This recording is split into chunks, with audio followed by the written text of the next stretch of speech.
नमस्कार दोस्तों, again a very important topic, why Airbnb system जो है डज नॉट वर्क और will not work too much in India. हाल ही में हमने गोवा का तो फियास्को स्टोरी देख ही ली, अब मीम्स भी बहुत आने लगे हैं। एंड मेरे को ही मेरे सब्सक्राइबर्स ने मीम्स देखे, बोलते गुरुजी आप तो ये पहले ही 1-2 साल से पहले बोल रहे हो, अब एग्जैक्टली वो मीम्स आए हैं। एंड वो उसको रिपीट करने के लिए मैं बता रहा हूँ, सो दैट आप कहीं टूरिस्ट और ये फैंसी लोकेशंस में, गोवा हो, हिल स्टेशन हो, कहीं ये प्रॉपर्टी खरीदते ना बैठें कि मैं एयरबीएनबी में चढ़ा दूंगा। इसका लॉजिक मैंने पहले भी प्रैक्टिकलिटी में बताया, क्योंकि मेरा मानना है जीवन में, एटलीस्ट इंडिया में for sure shot, her problem का, हर इकोनॉमी का, हर चीज़ का सलूशन गृहस्थी, सास बहू, परिवार में ही बैठा है। तो वो जो मेम्स और वो बन रहे हैं, वो लेडीज़ कह रही है कि यार हम वहाँ जाके भी चूल्हा चकारा हम ही करेंगे, हम ही बर्तन धोएंगे, हम ही खाना बनाएंगे। मतलब ऐसा पैसा बचाकर क्या करोगे आप कि वहाँ एक कोई जॉय नहीं है। एक लेडी जाती है, उसी को अगर वही दाल रोटी बनानी है तो वो अपने घर में भी बना लेती।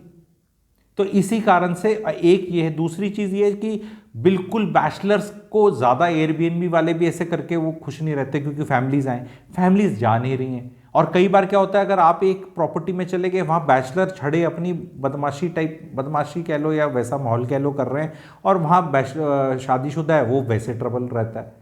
फिर कई बार क्या होता है कि 3-4 परिवार मिलके जाते हैं, सोचते हैं सस्ता पड़ेगा, पर अब ladies are not liking it. वो कह रहे हैं कि तुम्हें हमारी ये चूल्हा चकारी यही करनी है, तो हम नहीं जाते। तो this is a very very big reason that this is not doing well. And इसके बाद दूसरी जो, वो अगर आप दूर बैठे हो, अगर आप वहां बैठ के चला रहे हो फिर भी थोड़ा हो जाएगा। वो मैनेजर है, उससे प्रैक्टिकलिटी, कितनी बुकिंग हुई, नहीं हुई, बीच में किसको दे दी, कौन से CCTV camera, is it really worth it. उसका परसेंटेज में आपको दिन के हिसाब से रेट सही लगता है, बट अगर आप 365 का देखो तो उतने की प्रॉपर्टी अगर आप किसी बड़े शहर में ले लो तो उसका रेंट भी टोटल उतना आ जाएगा। अब वो रेंटल यील्ड अपनी दिसंबर के महीने की, जनवरी के महीने की कलेक्शंस करके दिखा देते हैं, वो 1 जनवरी से 31 दिसंबर का डेटा नहीं दिखाते। एक तो फेमस करने में काफ़ी अक्षर श्रीवास्तव जी का भी इसमें हाथ था, हमारे इन्फ्लुएंसर हैं वो।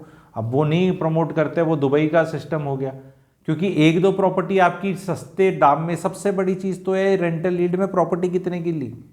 दूसरी वो कि इन चीज़ों का टूरिस्ट प्लेसेस का चार्म ऐसे जाता है, ऐसे जाता है, स्टोरियाँ अलग अलग आती है। लक्षद्वीप की बड़ी स्टोरी आई थी, प्रधानमंत्री जी गए थे तब, वहाँ मालदीव के साथ ऐसा सिस्टम हुआ था कि अरे अपना यहाँ Lakshadweep will do well.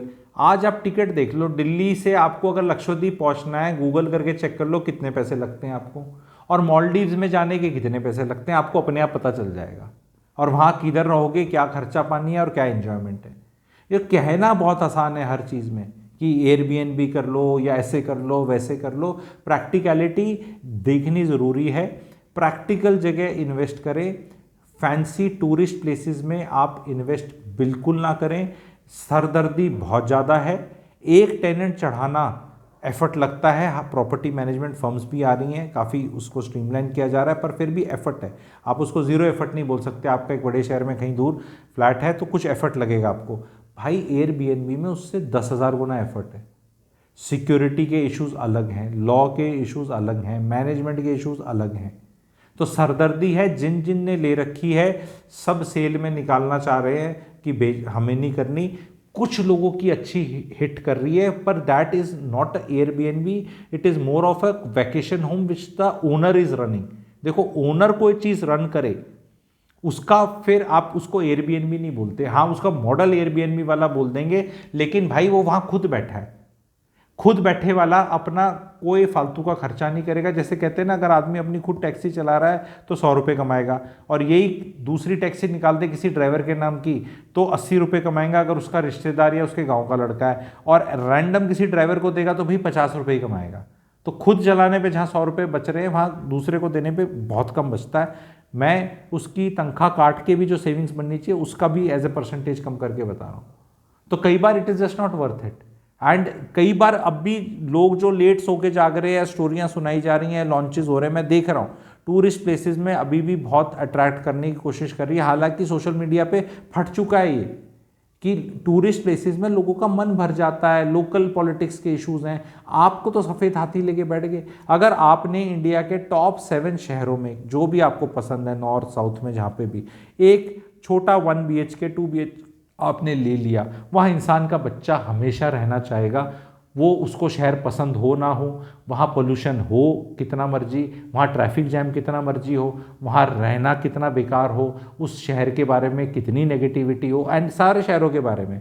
Bangalore में कहेंगे तो ट्रैफिक जैम, मुंबई बोलेंगे तो भाई वहाँ पे बारिशों में पानी भरता है या उनके ट्रैफिक जैम, गुड़गांव बोलेंगे तो कहेंगे पानी पानी, 4 दिन बारिश होती है यहाँ पे, 1.5 घंटा पानी भरता है, पर उसकी भाई साहब मेम्स ही मेम्स, ठीक है। फिर ये 4 दिन दिवाली के बाद वो पराली जलती है, सांस बंद होता है, वो वाले इश्यूज। अभी मैं पूछना चाहता हूँ, ये कैलिफोर्निया में क्या हुआ था?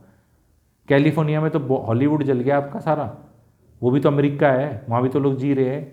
या इंडिया में कम से कम उस तरह की टॉर्नेडोज, साइक्लोन्स, ठीक है, आग लग गई, इतने बड़े कांड तो नहीं होते इंडिया में। ऐसे तो नहीं होता कि लाइट चली गई 6 घंटे तो भाई खत्म सिस्टम, वो सारे वो पाइपलाइन फट रही हैं, जाम होगी, सीवरेज बंद होगी, सारी इश्यूज हैं, मैं मना नहीं कर रहा, बहुत चीज़ है, बट हमारी ऊपर से कुदरत और नेचर ने भी हमें प्रोटेक्ट कर रखा है कई चीज़ों से।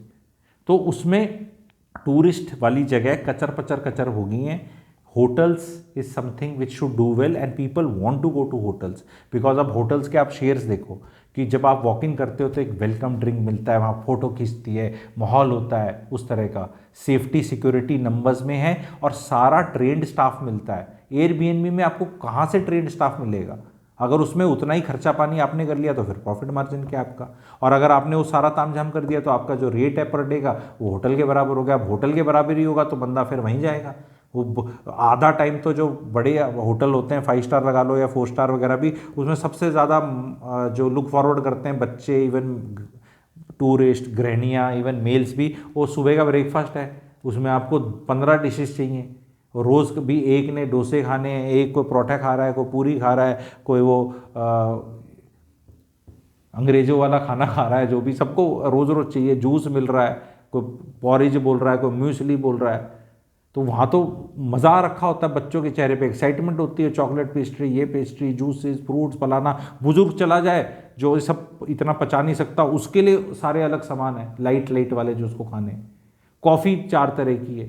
तो पीपल डू लुक फॉरवर्ड, वो ब्रेकफास्ट और डिनर का अपना पैकेज ले लेते हैं, बाहर अपना कुछ खा पी के आ जाएंगे। दोपहर जब दिन में निकलेंगे तो ब्रेकफास्ट खा के 10 बजे, 4-5-6 बजे आएंगे तो अपना बाहर भूर लाइट कुछ खा लेंगे, फिर दिसंबर वो जो डिनर होगा उसमें फिर अपनी पाड़ मचाएंगे खाने की बढ़िया वाली, ठीक है। वही इंजॉयमेंट है।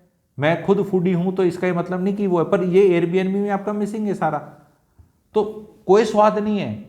मत डालो वहाँ पे, मत जाओ, मत पैसे करो। और मैं तो यहाँ ये नहीं कह रहा लोगों को कि आप खरीदो मत घर इसके लिए, मैं तो कह रहा हूँ एयरबीएनबी में जाओ भी मत, जाओ भी मत। क्योंकि आपको एक आधा भाई है, हमारे स्टूडेंट्स हैं, कई बार अरे सर धंधे पे पेट पे लात मारते हो। देखो, जिसने अपना नेटवर्क सेट कर लिया है, बहुत अच्छी पोजीशन पे है, खुद ही काम करता है, हस्बैंड वाइफ हैं और 2 हैं, और लोगों को वहाँ जाना पसंद है, मौके की प्लेस है, वो चीज़ें तो नीश चलेंगी और उनके पेट पे कोई लात भी नहीं पड़ती। वो जो चीज़ अच्छी है वो तो चलेगी। बट ये 100 में से केवल 5% चीज़ें हैं ऐसी, इनको मैं होम स्टेज बोलता हूँ, जहाँ पे मालिक है और उसने एक तरतीब से सिस्टम बना रखा है और वो गेस्ट को वेट भी करता है कि गेस्ट जो आ रहा है कौन है, और ज़्यादातर रिपीट गेस्ट आते हैं। तो उनको उनके ना पेट पे लात मार रहा हूँ, क्योंकि मेरी जान पहचान और स्टूडेंट्स हैं जो मेरे कोर्सेज़ के, एंड वो ठीक है, पर वो 5% है। पर दिल्ली में बैठ के सोचो कि गोवा में मैं चला लूँगा, ऑटो पे चला लेगा और मैनेजर मिल जाएगा और मैं टैगून बन जाऊँगा, that model is not working. तो वीडियो कैसा लगा बताएं। मेरा एक रियल एस्टेट मेंटरिंग प्रोग्राम चल रहा है, बहुत बढ़िया कोर्स है, उसमें लाइव क्लासेस भी होती हैं, रिकॉर्डिंग भी है।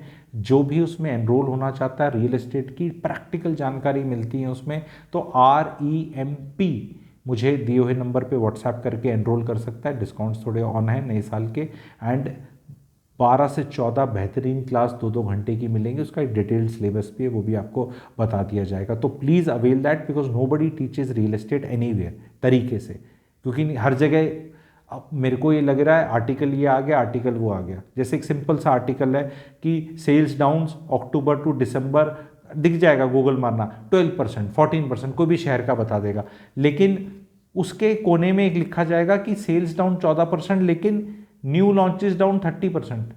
अरे मेरे भाई, अगर दुकानदार सूट ही कम लाया तो बिकेंगे भी कम ना, पर सूट कम लाया वो 35-40% कम, और पिछले बार के कंपैरिजन में माल केवल कम बिका 14%, तो भी ज़्यादा माल बिका ना। पर ये प्रैक्टिकल बातें कौन बताएगा, क्योंकि आइसोलेशन में तो कोई कुछ भी बता दे। जब सप्लाई पे कंट्रोल है तो वो चीज़ कम हो जाएगी। बिल्डर्स बहुत शार्प हैं, बिल्डर्स ने पूरी पकड़ रखी है कि कितनी मार्केट में सप्लाई डालनी है। Inventory overhang is the term जो समझाता हूं मैं, कि इन्वेंट्री ओवरहैंग क्या है, सेल्स वेलोसिटी क्या है। तो ये सब टेक्निकल और अच्छे से चीज़ों को समझने के लिए प्रैक्टिकल तरीके में you will become number 2 clarity giver. तो दिए हुए नंबर पे व्हाट्सएप करें रेम। Thank you very much.